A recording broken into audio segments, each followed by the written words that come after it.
All right, and we are back to talk about some of the movies that we've seen recently. I think we had kind of plans to do like a double feature type of thing, but I just haven't had quite time to make that list yet. But we have seen quite a few things, most notably Renfield. And By we, he means me because he's watched like four films this entire month.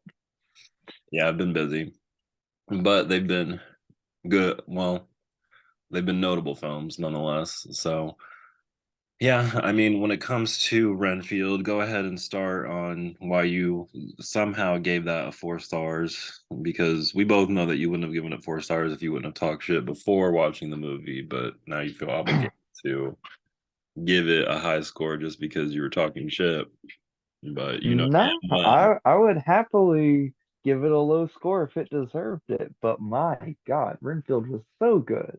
Oh, geez. Like Here we go. I I don't even understand what you disliked about it. Your thing was like, oh, the blood is fake. It's a comedy. Of course they didn't want it to be ultra realistic. Like, what the fuck were you expecting?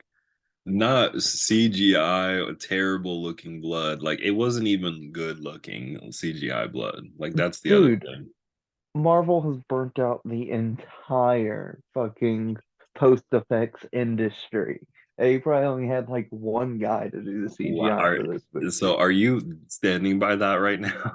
That's what your excuse is for this? No, my excuse is like before Marvel and James Cameron came along and was like, movies should cost $500 million. We used to just make mid-budget movies with shitty CGI. Who cares? Like, Well, it's I not do. an ultra serious film. It's not a big budget Say that blockbuster. again. Exactly.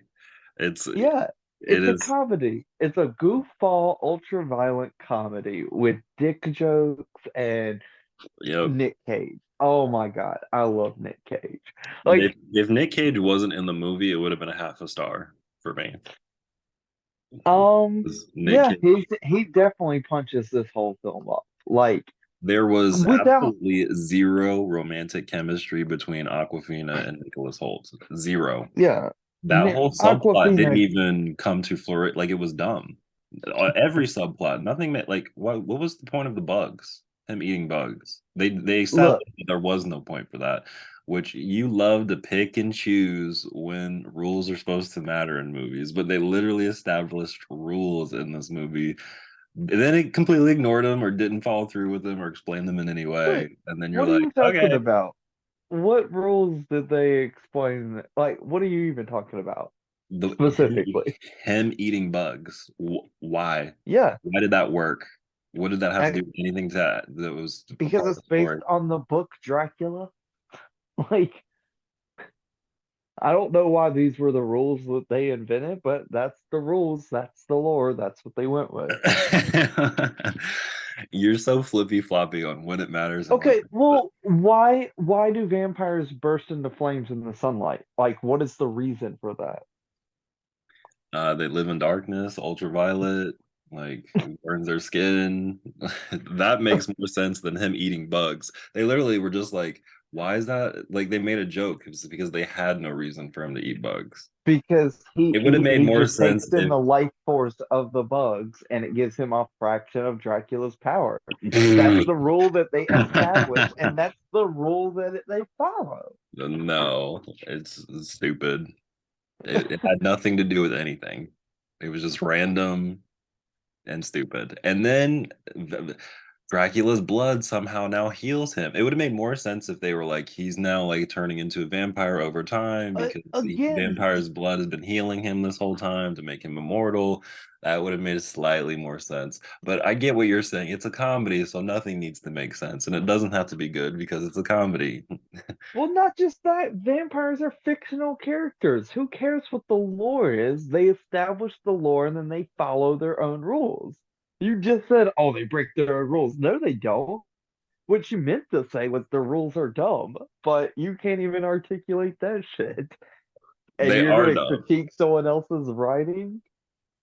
It just doesn't make sense, and it didn't matter to the story at all that he ate Look, bugs or bugs specifically, or anything like that. Like the only If thing you're that he trying to say that this film was bland and cliche in its primary plot, yeah, so what? It's like Rocky Road ice cream. It's just cheap vanilla ice cream, but it's all the little stuff they put in there that makes it so damn good. And Nick Cage, he's that delicious peanut butter cup that's in ice cream that just makes it pop.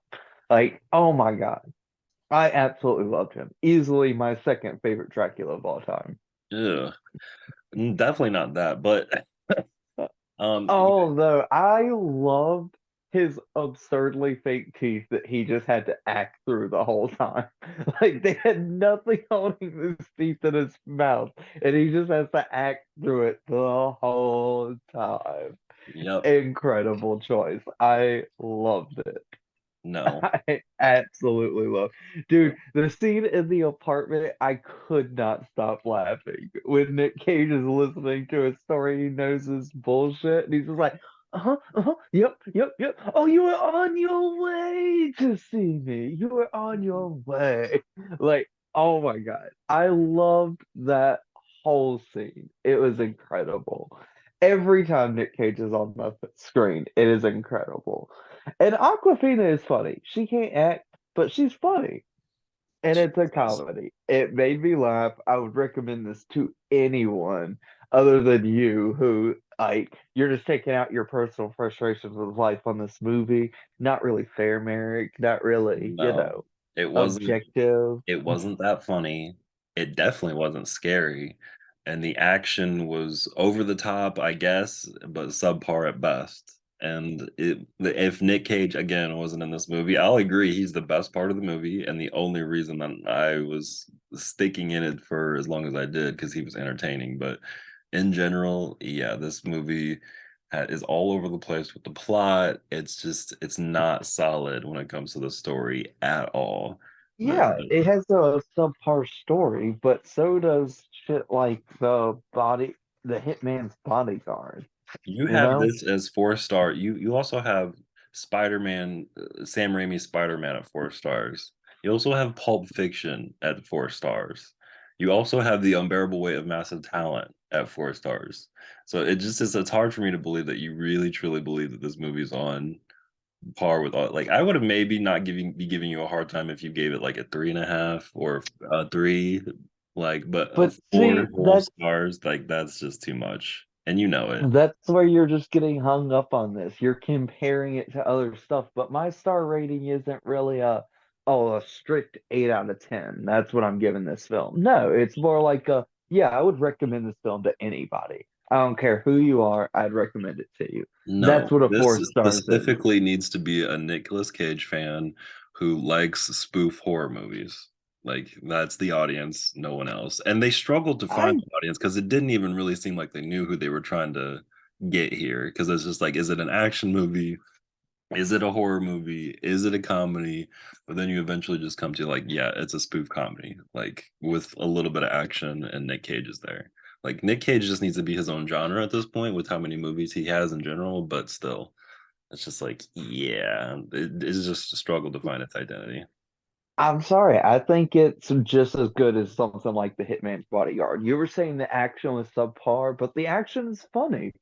It's not trying to be John Wick, clearly, but the action they have is funny. There's a part where he uses two arms. He ripped off a guy to fight a bunch of guards and then throws them through people like spears. Right, dumb. Oh my God, no. And the one kick he does, the X-ray kick, I don't want to spoil that for anyone who hasn't seen it, but oh my God, that was hysterical. That was straight out of Mortal Kombat. Yes, yes, it was. And Mortal Kombat is a beloved video game franchise that's had like 20 iterations. Yeah, So it wasn't a total train wreck by I any loved means. it. Yeah, it Yeah, definitely. I actually want to go see it again. Oh God. All right, whatever. Well, yeah, it's definitely a one-time movie for me, and I will only recommend it to somebody who's wants a Nicolas Cage movie. That will be at the top of my list. But they just have to be in it for Nicolas Cage and absolutely nothing else. But You're out of your mind. The movie's a lot of fun. I'd recommend it to anybody. Have a good time. as per usual, your horror rating is system is just off and not good in general, just because you give them just a whatever for I whatever knew the reason you second you boost gave it them, 2.5 stars, I was gonna love this movie. I was just like, oh and that's man, what this is it gonna is. be That's what it is. so You just fucking did it to good. spite me. You know damn well this is a 3 or 3.5 star movie at best for you. Nah, nah. Whatever. All right, moving right along. Um, what else have we been watching? Did we talk about Cocaine Bear the last time? Um, no, actually, I don't remember because I remember you saw it late. I don't know if we talked about it. Well, in general, it is that one is actually pretty funny, and that one I did go into with expectations that this is going to be dumb and I'm not going to like it, but well, not going to not like it, but not take it seriously. And yeah, it was funny, and it had some really memorable moments, and yeah, I really liked the like um park ranger lady. I can't remember her name, but she's in a Oh yeah. things, and she's just this is so funny to me, just the way she You talks. don't remember Margot Martindale? She was like the reoccurring character on BoJack Horseman. Character actress Margot Martindale? That's how okay, yeah, yeah, character actor. Oh um, yeah. And she got the best death of the movie in my opinion. she Oh literally man. just It was right out the ambulance. I don't see, I feel like this is exactly on par with Renfield. I love this movie. Did it need more Cocaine Bear? Yes, just like Renfield needed more Nicolas Cage. But those are both films where you go into it, you can tell just from the premise, from the opening, you're not supposed to take this too seriously. It's just a fun horror comedy that really cranks up the gore factor and has some fun with it. And that's what I love about both these movies. And that's why you like both these movies too and decided to pair them together. No, I they both are striving for one thing, and only one of them actually achieved it. So, and that's You what. mean they're both on par and thoroughly funny mid-budget movies? I agree. I agree. And we need more of these, you know? Like now that Marvel's showing some chips in the armor, this is what we need to go back to. A bunch of fun mid-budget movies. Did you see the trailer for Marvels? The Marvels? I did. And in typical fashion, I'm just sitting there like, "Oh, this looks fun. Oh, the internet hates it and is full of sexism." Yep. Why did I expect anything different? Yeah. Like, just reading the comments on the trailer, I don't even understand the jokes these people are making, and I don't understand what they saw that set them off. Yeah, and to me, I think it is just like a backlash of the last 2 or 3 movies not being absolute ballpark, smash hits. Um, and yeah, it's just I think they gave away too much in the trailer. So I think people are just guessing and they think that they know the whole movie and they aren't satisfied with that. But I think that Marvel's gonna. I hope they try to pull the rug out from underneath us and totally pull out something crazy for this one because it looks like. I mean, even Kevin Feige said, I believe in himself, that he wanted like Captain Marvel to be like the front runner of the Avengers and kind of lead into the next phase. So if that's the case, then they really, really, really need to do something crazy in this movie. And yeah, I mean, I don't know what's going on with Jonathan Majors as far as if or he's going to continue to play Kang or not, just because of all the bullshit that he has going on in real life. It's kind of not necessarily an Ezra Miller situation at this point, but it's not looking great. So yeah, it's just I don't know. Marvel's future is so all over the place right now, but yeah, I mean the trailer. I thought the same thing as you. Like the trailer looks fine. Like there's I don't see the hate towards it, but I do think they did give away too much. See, So and I don't even understand what you mean by that. Like, what is the story? Because I thought this was just a teaser. I didn't really get a sense of what the movie was. Like, other than the three Marvels are going to be together and they're somehow linked in an unknown way. Like, of course, something was going to happen to bring them together, but what happened? Why are their powers entangled? What is their mission and objective? What were each of them doing? I don't really know what this movie's about. But just the fact that they're intertwined and teleporting towards each other and where each other has been, and I just think that even that aspect of the film is too much to give away. But again, yeah, like you said, there is no like explanation on why that is happening. But I think that the fandom is going to. I think that is a part of the reason why the fandom is just so like an upward because they think that they know what's going to happen based off of just that. So, but Well, the only impression I have based on that is we're going to get a fight scene similar to Infinity War, where Doctor Strange is using portals to warp Spider-Man around. We're gonna have a final climax fight scene where like their powers are entangled, so they're all just teleporting and working as a unit and attacking and like bouncing all over the place. And that's probably gonna be really cool. yeah. And yeah, like I said, like I to me, there's nothing wrong with it, and like I'm actually really hoping that this is going to be like the breath of fresh air. I'm hoping that Guardians of the Galaxy will be like the jolt of, oh, okay, Marvel still has it, and then the Marvels will continue to push forward. But who knows? I mean, a lot of people are saying that the Guardians 3 is going to be like Marvel's last good film, and then after that, they're doomed, just because that's the one that James Gunn was kind of involved with, and yeah. So. I mean, what do you Yeah, but here's the thing. No one had that thought process when the first Guardians was coming out. No one looked at James Gunn's other work and was just like, oh yeah, this is the guy who's gonna nail it and get it right. You know? So it's just gonna take one other director whose style meshes well with Marvel to make a banger, like the first Guardians or like the Winter Soldier or Black Panther. And then people are just gonna be like, oh yeah, here, take all of our money. And then they're gonna make $1 billion and people are just be like, "Wow, is Marvel back?" And it's like, nah, they were stretched too thin. They just started focusing. It's all fine. yeah. Well, yeah, I mean, and they have a lot of money to play with. I mean, with the billions and billions of dollars that they've made, so no one's really worried about them. And yeah, I Yeah, mean, Game Bear made a lot of money, but a movie or there have been movies recently that haven't made a lot of money, and a big one that comes to mind is Shazam, the Fury of the Gods. And you didn't even watch this movie, because no, hate DC and have no faith in them anymore.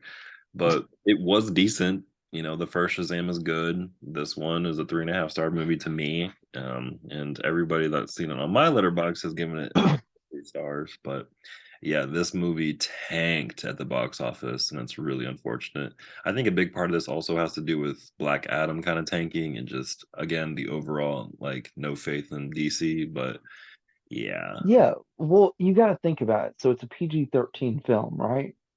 yeah, So the people who saw the first Shazam in theater are a completely different set of people than the people that would want to see this film, you know? Like there's such a large gap between there. You had a whole new audience of 13-year-olds who could have picked this one. But like you said, the most recent movie that has this kind of character was Black Adam. It wasn't great. Anyone who's keeping up with any news about DC knows that the whole universe is about to be reset. So it's just like who wants to go see a movie that's continuity isn't going to matter, that is appealing to a younger audience when we've had so many of those movies, you know? yeah. Well, I mean, I think because the first one was so well received, I think that's why I'm a little bit more shocked about why this one tanked as bad as it did. Because this movie is not even crossing the $200 million mark. I'm not even sure if it's past the $175 million mark. And for a movie like of this caliber to not even do that, Like Black Adam was at least in the $350 million range as far as the box office is concerned. So it's just like, god damn, like people Dude, really are just not into even the because like singular DC films do well. Joker, like there's been some really like huge DC bangers. So you would think that they would have faith in like the singular trilogy franchise or just Shazam itself, but damn, like they just have really dropped off, and it's unfortunate.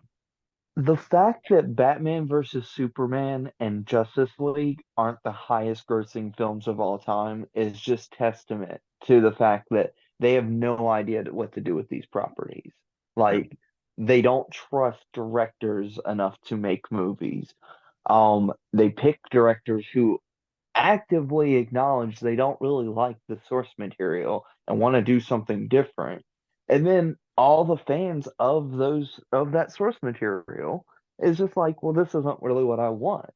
It's only a small outspoken group of people who really thought Zack Snyder was the guy for the job. But honestly, if you grew up loving Batman and Superman, and then you go to see Batman and Superman, you're like, who are these people? They are not the people that I know and love. And it's just DC has really dropped the ball. And other than hard resetting, I don't know what they could have done to get people's trust and faith back. As I open up another cold one, but I mean, and a lot of people can sometimes like blame it on like franchise fatigue or superhero fatigue, but literally like within the last couple of months, and this is just like my overall knowledge from working at the theater and shit like that, like John Wick chapter 4 like killed it in the theaters. When it comes to Scream 6 also did really well. So it's just like there are like sequels and franchises that, Yeah. that In are March, prospering. in March, we got Creed 3, John Wick 4, and Scream 6, and they all did incredibly well. Yeah, And they were all R-rated, focused towards an older audience, you know? Actually, I'm not sure if Creed 3 was R-rated. But Scream 6 and John Wick 4 both R-rated, both came out in the same month, both entries in a franchise, both did really well. All these people who make these clickbaity articles, they're just people who are looking for anything that supports their belief or their feeling and ignoring everything to the contrary. It's like they want these movies to do poorly, so they're like, see, see, see. yeah. And I haven't even seen, but have you even watched the new Mario movie? No, I'm not really interested. I mean, that's another one that's killing it at the box office. Right now, it's at $692 million, highest grossing superhero or video game movie of all time. Like it's insane, and you know Disney is pissed because they definitely wanted that title, and you know a few other And studios. all I know about it, or all I've heard about it, is the story is kind of lazy and mediocre, and that it's just a decent children's film, but because of brand recognition, it's doing this well. Yeah, So yeah, it's got to be pissing off anyone at Pixar who's just like, we've made like nothing but bangers. Well, 90% of our movies are bangers. They maybe have like some Cars sequels and Buzz Lightyear that weren't great, but they just make banger after banger after banger and they get sent straight to Disney Plus. Don't even get a theatrical run. yeah, it's crazy. But I mean, I am glad that Puss in Boots did well. So Oh yeah, yeah. it is nice that if it does have a strong story, that does follow through at the box office. You know, if it is good, there are like very rare instances where I think a movie is good, but it doesn't do well at the box office.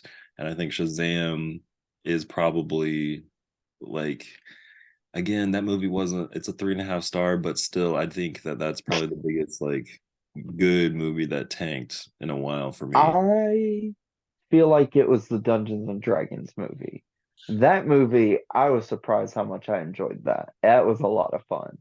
Oh, And Yeah, that had everything that Marvel movies have. Like they were clearly playing from Marvel's handbook and did it really well. There was a few things that like I could tell the source material was coming through, and I'm not really a fan of Dungeons and Dragons, fantasy, all that stuff. But for a majority of that movie, it was a great, fun action movie, huge brand recognition, huge stars, mass appeal, and it just, last I heard, it did fine, but it's not going to make its budget back. Yeah. I think it's definitely, if it is that good, it's gonna get its audience. I mean, I think that eventually it's gonna do okay in Yeah, general. it'll definitely be profitable. I mean, the Northman tanked in theaters, but became profitable through paid rental and just its home. Well, that movie Um, shouldn't see the light of day, nor should it have any type of sequel, but we won't talk about that. it was an incredible movie, and I hope that Edgar Wright gets, or excuse me, Robert Jail Eggers time, gets a chance to get some make type of Nosferatu. fee for making people watch that. You're right, and I agree with you. But anyway, Uh, yeah, everyone on my letterbox has Dungeons and Dragons at least 3 stars or more. So I'm definitely gonna check it out. And it has a 3.7 overall, which is pretty good on for letterbox. yeah, no, it was good. It was a surprisingly good movie. It actually started kind of slow. I thought, oh man, I took a chance and this movie's gonna suck. But once it gets going, it's really going. All right. Well, what else have you seen lately that was decent? In theaters, not really a whole lot other than what we just talked about. I mean, John Wick 4, incredible. Renfield, really good.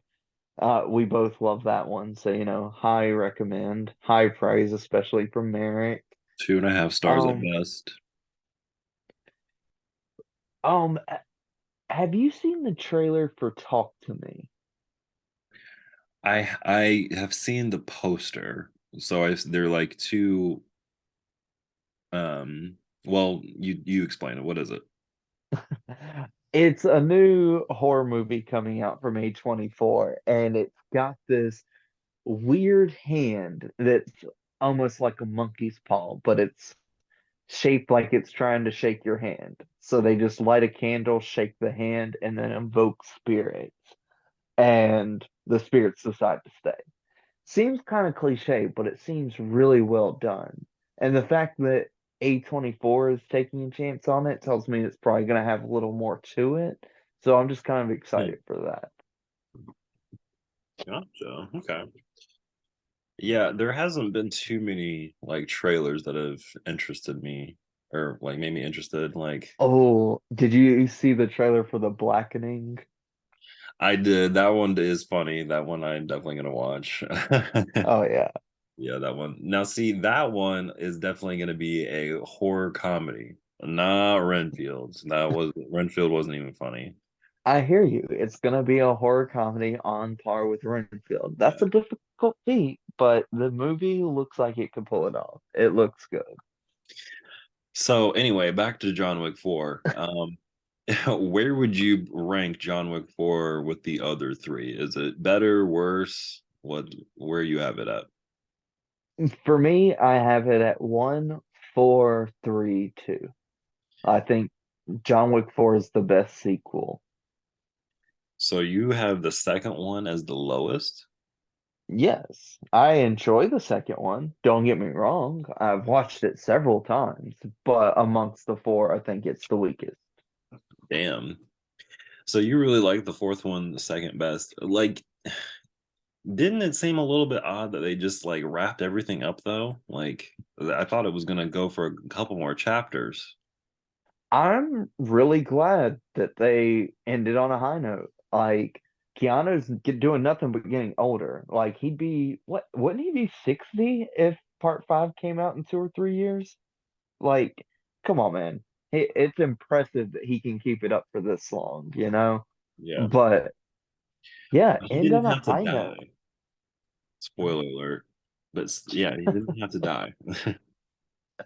Honestly, I feel like it just fits with the themes of every movie. Like we've never seen John Wick get happiness.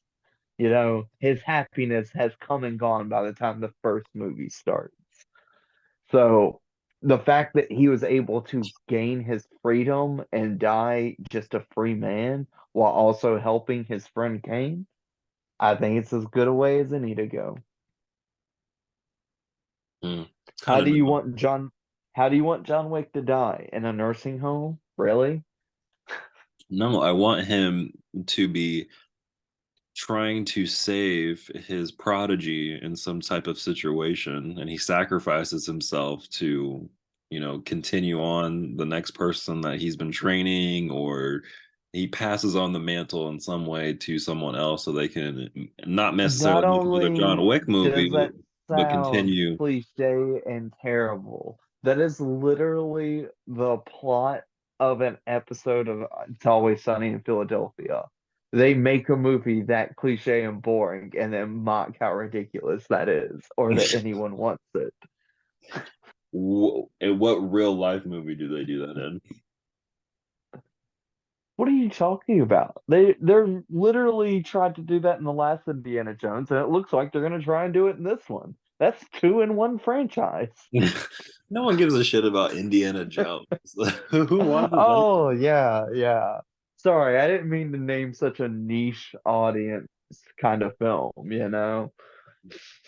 Okay, well, no one had faith in Shia LaBeouf. Like, what the fuck? I think he's You gonna even shit on The Dark Knight Rises, and that's literally the plot of that one. It's like, well, how do we send Batman off? Well, what if he trains someone and then passes the mantle on to him before going off to live in the sunset? And now you're just like, that's what I want. A movie that I don't really like. Yeah, but they didn't do it that well. Like, John Wick has a reputation of doing shit good. If you do it And they right, did this it movie doesn't matter really if it's well. cliche. You know how many times you're like, it was cliche, but they did it right, so I like it. It's just like it doesn't. If it works, it works. And John Wick has a reputation You're of making right. shit And work. that's why Renfield worked, man. It was cliche, but it worked on so many levels. Oh my And so God. did John Wick 4. The lighting, the choreography, the oh man, they had so many good fights. And Yeah. just seeing John Wick after he's had time to heal and he's in his quote unquote prime, his old man prime, like, oh man, I loved it. It didn't really quite make sense to me though that like once he had killed the high table that they were still coming after him. I know we kind of talked about this already, but it's just like once you kill No, those who are above the high table, it just doesn't quite make sense that they would still be coming after you. Like it just, I don't know, like that whole it part. makes perfect sense. Like, what there's no thing, whether it's fictional or real life, where you just kill one person and then the evil empire is just like, okay, well, I guess we're done. We surrender. You know? No, someone always steps up to fill in that power vacuum. And this was no different. Like, that was even a plot of the film, you know? Thematically, they even reference Hercules and the Hydra. You can go around killing people all the live long day, but if you don't work within their system, it'll never stick. It'll never take. And that's what John Wick has to do. He has to beat them at their own game. And he does it successfully. It costs him everything, but he does it. And he becomes a martyr and an ideal. I love sending him off in this way. I don't want to see him like train Robin and then go dine in an old folks' home. I think that's a shitty idea, Merrick. But that's all you really have is shitty ideas. No, they would have been a lot cooler if they continued this on. Yeah, would have been a lot better because they do shit Not right. every movie needs 1,000 sequels. Like, we don't need multiple MCUs. Mm. You're right, but four is a weird note to end on. Huh? You didn't see it coming, did you? Here you go. Shit. There are some people who still don't believe it. A lot of people are just looking for all the evidence they can to be like, no, he's not actually dead. Have you heard these theories? Mm. No, I thought. it was pretty definitive that he died in the movie. Like, and it would be Yeah, dumb if they pulled some shit like that. and that is another thing I loved about Renfield. People always joke about how the guy never dies. He always comes back in some way. And they're even like, yeah, even after chopping him up into little cubes of cement and dispersing them, we're not sure this will work. But, it'll take a minute. That was dumb. I I love that fucking joke. And I like made that joke 20 with minutes Halloween in, Ends.